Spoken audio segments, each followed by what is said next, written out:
Je me trouve présentement devant le voilier italien Amerigo Vespucci qui est amarré au port de Québec et ce sera probablement le bateau qui sera le plus visité en fin de semaine pendant le 7e rendez-vous naval de Québec. Tu sais, le monde marin, comme à Québec, on vit près du fleuve, mais on se pose rarement les questions de qu'est-ce qui se passe sur ce fleuve-là.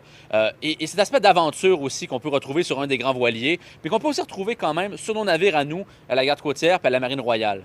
C'est leur montrer ce qui se passe dans la vie de tous les jours. On veut leur montrer les endroits où on travaille, mais aussi les endroits où on se détend, où on peut dormir. Ce qui va plus surprendre les gens, c'est la manière qu'on s'organise pour vivre à l'intérieur d'un navire qui n'est pas grand. Fait qu'on forme une communauté très tissée, très serrée. Pendant souvent 5-6 mois lorsqu'on est parti. Au total, il y a 9 navires que le public pourra visiter, dont 5 voiliers et 4 navires, dont 2 Canadiens. Il y a une grande variété de navires. En fait, nous, on est le brise-glace léger. Vous avez le Margaret Brooke, qui est ce qu'on appelle un EOPS, donc c'est un navire de patrouille arctique.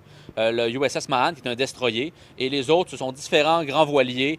Donc, on retrouve une goélette française. Vous avez des 4 mâts. Dans le fond, le Margaret Brooke, c'est un bateau de patrouille. On s'est patrouiller les côtes. Il y a l'opération Caribe, qui se fait dans la mer des Caraïbes. C'est des patrouilles anti-drogue. Le bateau est aussi allé en Antarctique avec des chercheurs. Patrouille dans le Nord, aller visiter les communautés, pouvoir apporter là, des ressources. C'est le 7e rendez-vous, mais c'est la toute première fois que la base de la Garde côtière canadienne sera accessible au public et qu'il sera possible de visiter un de leurs navires. Les navires Garde côtière, dû à nos besoins opérationnels, c'est très rare qu'on ait l'occasion, comme en ce moment avec le Martha Black, d'en avoir un OK pour le public. Nous ici, on a un brise-glace léger baliseur. Donc, ils vont pouvoir rencontrer les gens à la timonerie, qui est le centre de contrôle du navire, la salle des machines, qui est un peu son cœur. Ils vont pouvoir venir ici sur le pont, où on se trouve en ce moment, voir nos bouées, voir des matelots qui travaillent en fait, sur ce pont-ci, comprendre nos opérations et comprendre peut-être un peu plus, démystifier les carrières maritimes. Par contre, si vous souhaitez visiter les navires, il faudra arriver préparé, porter des chaussures fermées.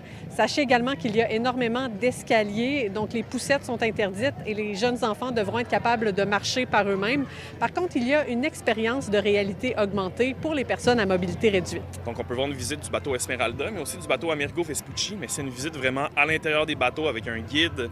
C'est destiné aux personnes à mobilité réduite qui n'ont pas la chance nécessairement de monter sur ces bateaux-là. À Québec, Laurence Royer pour Nouveau Info.